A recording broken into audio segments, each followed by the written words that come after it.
Hello दोस्तों, welcome back to Asian academy classes. This side is mentor Dakshayani वंडरिंग की I hope आप सब बहुत अच्छे होंगे और आप सबकी पढ़ाई भी अच्छी चल रही होगी। तो आज हम इस वीडियो में कवर करने वाले हैं हमारा अगला chapter, that is producers equilibrium. कौन सा चैप्टर पढ़ने वाले हैं हम? प्रोड्यूसर्स इक्विलिब्रियम, जो बहुत बार एग्जाम में आपके 6 मार्क क्वेश्चन पूछा गया है। इस बार भी आपका 4 to 6 मार्क्स का क्वेश्चन हमेशा पूछा जा सकता है। ठीक है, इसमें सबसे पहले हम देखेंगे कि हमारे को कौन कौन से टॉपिक्स कवर करना है।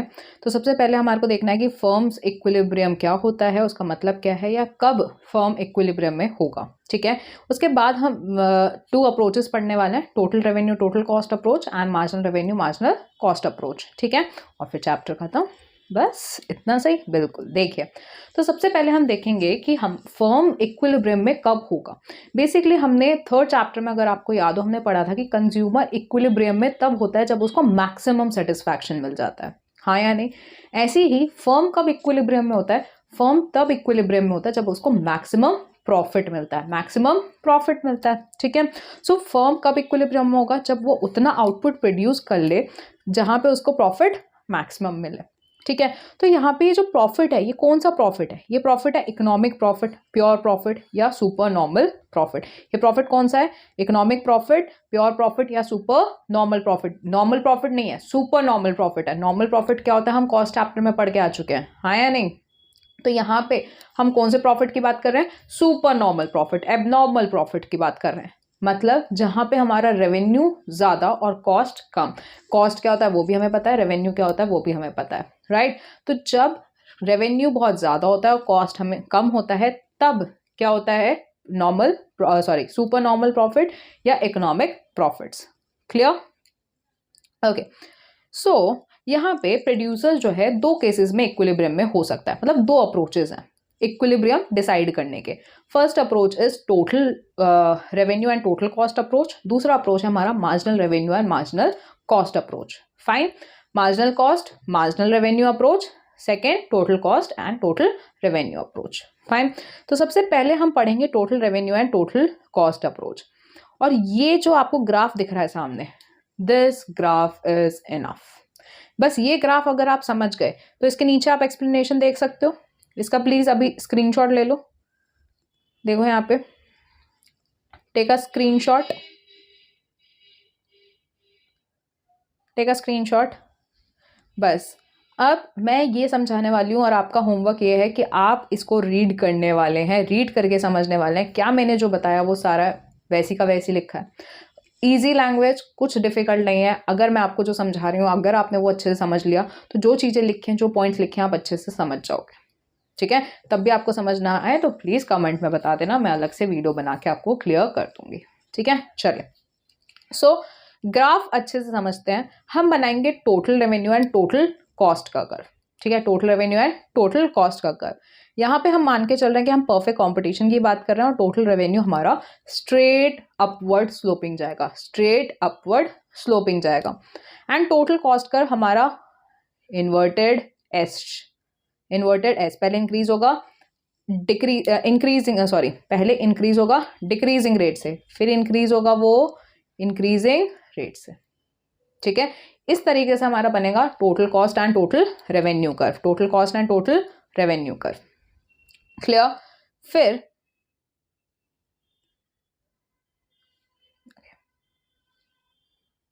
अगर मैं इस शेडेड पोर्शन की बात करूं, देखो ये वाला शेडेड पोर्शन और ये वाला शेडेड पोर्शन, ये वाला, ये ऊपर जो जा रहा है, यहाँ पे क्या हो रहा है? यहाँ पे बेसिकली हमारा जो टोटल कॉस्ट है वो ज़्यादा और टोटल रेवेन्यू कम।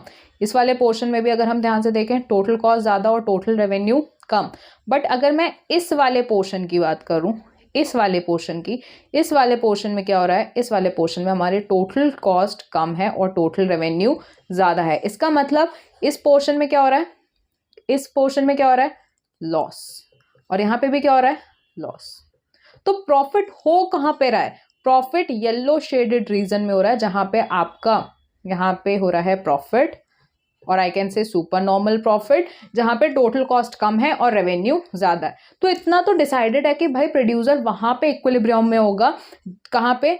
इस रीजन में, इस येलो वाले पार्ट में।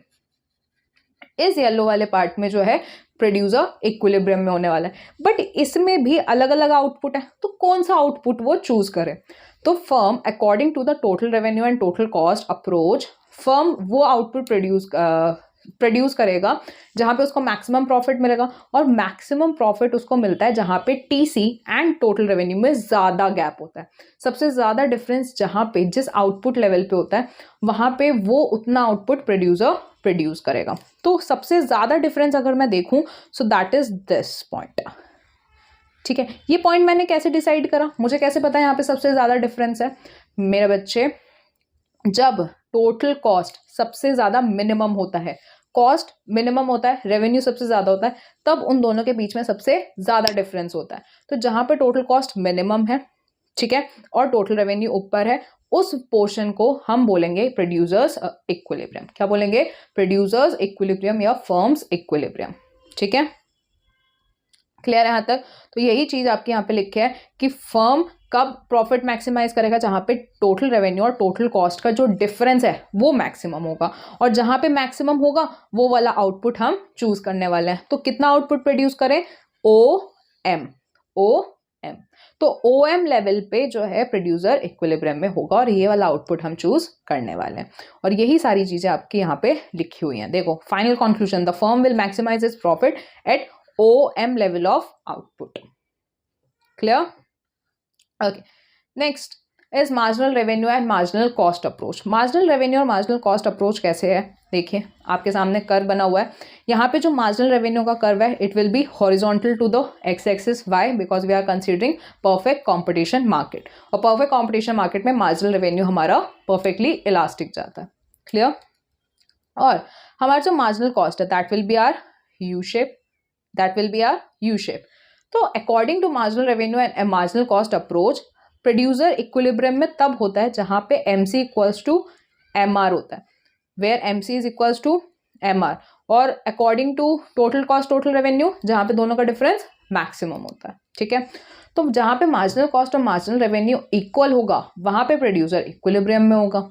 ठीक है, तो अब अगर मैं यहाँ पे ध्यान से देखूं तो यहाँ पे तो मार्जिनल कॉस्ट और मार्जिनल रेवेन्यू 2 पॉइंट में इक्वल है, यहाँ पे भी दोनों इक्वल है और यहाँ पे भी इक्वल है। तो अब मैं कौन सा पॉइंट चूज करूं? तो यहीं पे दूसरी कंडीशन आती है कि जहाँ पे MC कर्व MR को, मार्जिनल कॉस्ट MR को नीचे से कट कर रहा है, कहाँ से? फ्रॉम बिलो कट कर रहा है, वो वाला पॉइंट हम चूज करेंगे। अगर मैं बात करूं पॉइंट R की, तो यहाँ पे तो MC MR को ऊपर से कट कर रहा है, बट K पॉइंट में वो नीचे से कट कर रहा है, तो हम कौन सा पॉइंट चूज करेंगे? K point.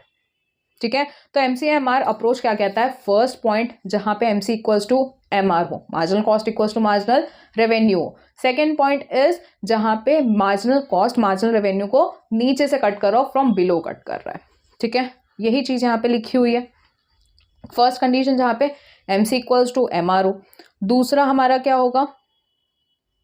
अच्छा देखो, for equality to ensure rather than the profit it is sufficient that the marginal cost be less than the marginal revenue. यहाँ पे वर्डिंग्स देखो, यहाँ पे वर्डिंग्स पे कंफ्यूज हो सकते हो कि मार्जिनल कॉस्ट मार्जिनल रेवेन्यू से आपका कम होना चाहिए, कब? At a lower output, slightly lower output. मतलब अगर ये मेरा आउटपुट है, ये वाला आउटपुट मुझे प्रोड्यूस करना है, इसके अगर स्लाइटली थोड़ा कम में आऊँ तो इस आउटपुट में क्या आपका मार्जिनल कॉस्ट कम है और मार्जिनल रेवेन्यू ज़्यादा है, और इसी के ही थोड़े ज़्यादा आउटपुट में देखूँ तो आपका यहाँ पे मार्जिनल कॉस्ट ज़्यादा और मार्जिनल रेवेन्यू कम। यही चीज़ यहाँ पे लिखी हुई है। इसका सिंपल मतलब यही है कि MC curve should cut MR from below. ठीक है, so these are the 2 conditions for MC and MR approach. I hope आपको ये दोनों अप्रोचेस क्लियर हो गई हैं कि MC MR का क्या बोलता है और TR TC अप्रोच क्या बोलता है। तो हमने क्या पढ़ा? फर्म कब इक्विलिब्रियम में होगा? जब उसको मैक्सिमम प्रॉफिट मिलने वाला है। तो maximum profit total revenue total cost के केस में कब मिलेगा उसको? मैक्सिमम प्रॉफिट उसको तब मिलेगा जब टोटल रेवेन्यू और टोटल कॉस्ट में मैक्सिमम गैप होगा। ठीक है, और वो गैप कैसे डिसाइड होता है? जहां पे टोटल कॉस्ट मिनिमम होता है। Fine, okay. Next is marginal revenue marginal cost approach. दोनों इस अप्रोच के थ्रू कब प्रॉफिट मैक्सिमम होगा या कब फर्म्स इक्विलिब्रियम में होगी? जहां पे MC इक्वल्स टू MR हो और MC कर्व MR को फ्रॉम बिलो कट कर रही हो। क्लियर? तो दिस इज टू अप्रोचेस और यही था हमारे चैप्टर में। आई होप आपको ये चैप्टर बहुत अच्छे से क्लियर हो चुका है, ठीक है? और हो चुका है तो प्लीज़ अपने फ्रेंड्स के साथ प्लीज़ इन वीडियोस को शेयर करो, लाइक करो, शेयर करो, सब्सक्राइब करो। फाइन, ठीक है? चलो तो मिलते हैं अगले ही वीडियो में। Thank you so much.